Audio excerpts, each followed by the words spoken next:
കേരളത്തിലെ സ്കൂൾ വിദ്യാർത്ഥികൾക്ക് ക്രിസ്മസ് അവധി ബുധനാഴ്ച മുതൽ ആരംഭിക്കും. ഡിസംബർ 24 മുതൽ ജനുവരി 5 വരെ സ്കൂളുകൾക്ക് ഔദ്യോഗികമായി അവധി പ്രഖ്യാപിച്ചിട്ടുണ്ട്. വാരാന്ത്യങ്ങളും ചേർന്നതോടെ ഇത്തവണ കുട്ടികൾക്ക് 12 ദിവസത്തെ അവധി ലഭിക്കും.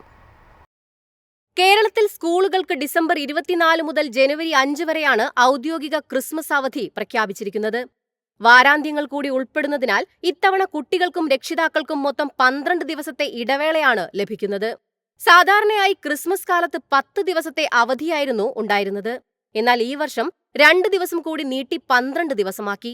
തദ്ദേശ തെരഞ്ഞെടുപ്പുകളുടെ പശ്ചാത്തലത്തിൽ ക്രിസ്മസ് പരീക്ഷകളുടെ തീയതികളിൽ മാറ്റം വരുത്തേണ്ടി വന്നതാണ് അവധി ദിവസങ്ങൾ വർദ്ധിക്കാൻ കാരണമായത്. ഡിസംബർ 15-ന് ആരംഭിച്ച ക്രിസ്മസ് പരീക്ഷകൾ ചൊവ്വാഴ്ച അവസാനിച്ചു. പരീക്ഷകൾ പൂർത്തിയായതോടെ കുട്ടികൾക്ക് ആഘോഷങ്ങളും യാത്രകളും കുടുംബസംഗമങ്ങളും ഉൾപ്പെടുന്ന അവധിക്കാല പരിപാടികൾക്ക് തുടക്കമാകും.